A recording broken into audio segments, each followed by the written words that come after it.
the city of Richmond has got a lot of problems. You and I both know that. And there ought to be, if we really cared, an effort to make the city better. I will tell you that Mike Dickinson is joining us. Mike is running for the city council, and Mike has had a real, a real political turnaround over the last couple of years. Mike, I'm happy to have you here. I'm always glad to be here on your show and on WRVA, which is one of the only places someone can tell the truth in Virginia. Well, that's very kind of you. Now, let's be honest, you have changed politically, have you not, to come around to this conservative side of things? What was it that motivated you to say, you know what, I think I belong on the other side? It was a couple things.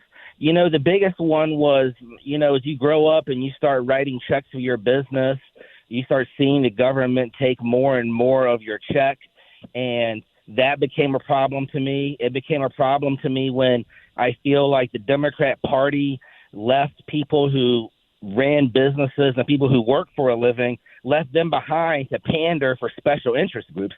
That's all the Democrat Party is these days, special interest groups.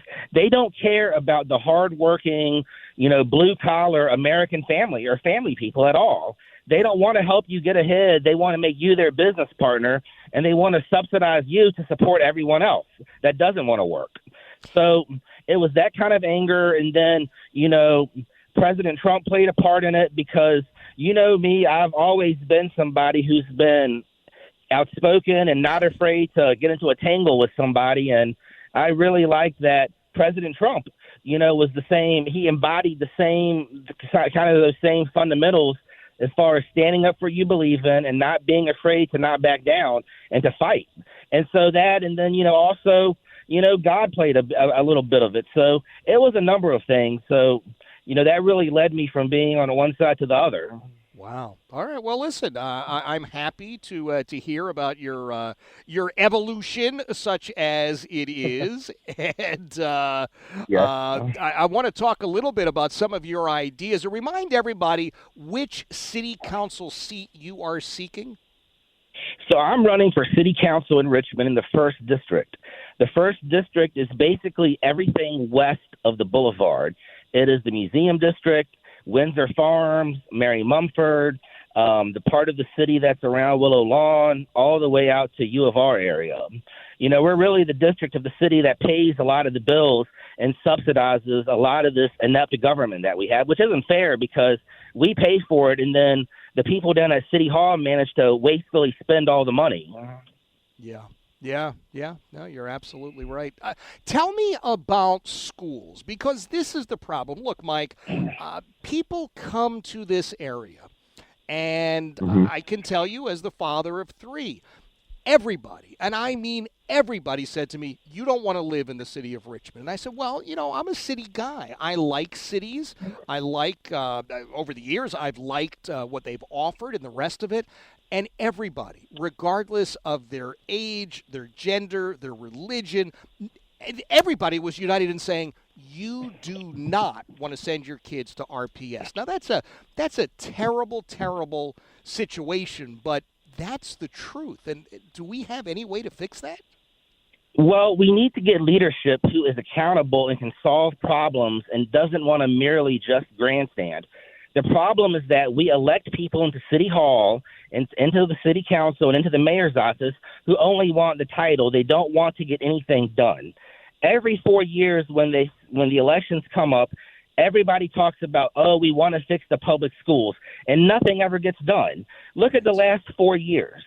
We spent money, countless amounts of money, on the Redskins training camp.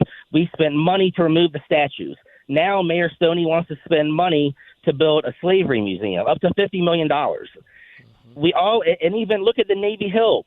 They had this grand idea they were going to build this entertainment complex and replace the Coliseum. The 1st District City Councilman, Andreas Addison, supported that. He's ready to jump through hoops to find the funding to build this gigantic, colossal entertainment center.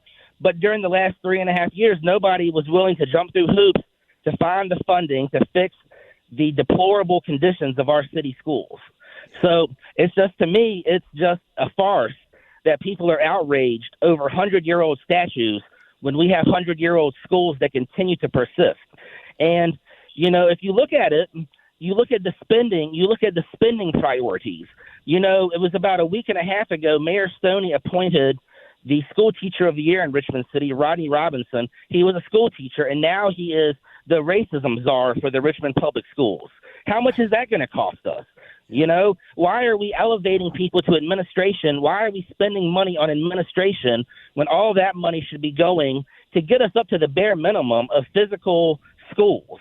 And I'm outraged by it. I mean, even this fall, when we're not having in-person classes this fall in Richmond City, and that's going to leave students who are disadvantaged and already behind even further behind, because a lot of these disadvantaged students, they don't have Wi-Fi or any kind of internet in their home, and a lot of them only have one parent who is either not there or not working or didn't finish high school themselves, so they're not able to tutor their student or their child in algebra, So that's why I'm pushing this idea that we need to go into the school board budget, and if they're going to push for virtual classes, we need to give every parent in the Richmond City that wants to pull their kid out and put them in a private school a voucher this fall, because we cannot afford to lose time with these kids.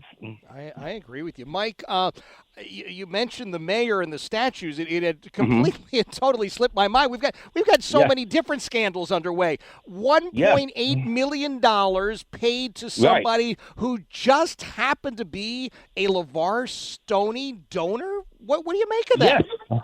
Well, we knew it from the get-go. We knew it from the get-go that there was a lot of dirty pool being played in this operation, in this banana republic, that LeVar Stoney resides over in Richmond. It's no coincidence that he basically violated the law twice, and we need to arrest him like Louise Lucas, the state senator from Portsmouth. LeVar Stoney needs to join her. One, he did not follow – the General Assembly made a law for removing the statues. LeVar Stoney did not follow that law. Two, it's a lot of conflict of interest. When people donate money to your campaign, you can't give them a contract non-solicited or non-bidded. And that's exactly what he did. So that's two violations of the law that our mayor has committed. Someone needs to hold him accountable. And if you look at our city council now, I look at them and nobody's talking about it. Everyone is scared to say anything. They're all petrified to speak up against the mayor. And it's what they've been doing for the last 4 years and left us in this position that we're in now. That's a great point. Hey, Mike, I want to remind everybody about the website, votedickinson.com, votedickinson.com, correct? Yes, votedickinson.com. And also, Thursday there's a city council meeting coming up on Thursday. So our mayor, Stoney, while he walks around Richmond with his armed security detail, he is working to remove Second Amendment rights from the Richmond citizens. One, we can no longer take our weapon into any government building, park, or school. And if this new ordinance is successful Thursday, then we won't be able to take our protection to any kind of public event that's outside. Wow. It's incredible. Mike, I appreciate you being here. We'll certainly talk again soon. That is Mike Dickinson. Mike is running for the 1st District City Council seat in the city of Richmond and is calling out the mayor on these ethical problems. He's calling out the failing schools. He's calling out the lack of infrastructure. This is fascinating stuff. It is 4:45. Jeff Katz, News Radio, WRVA.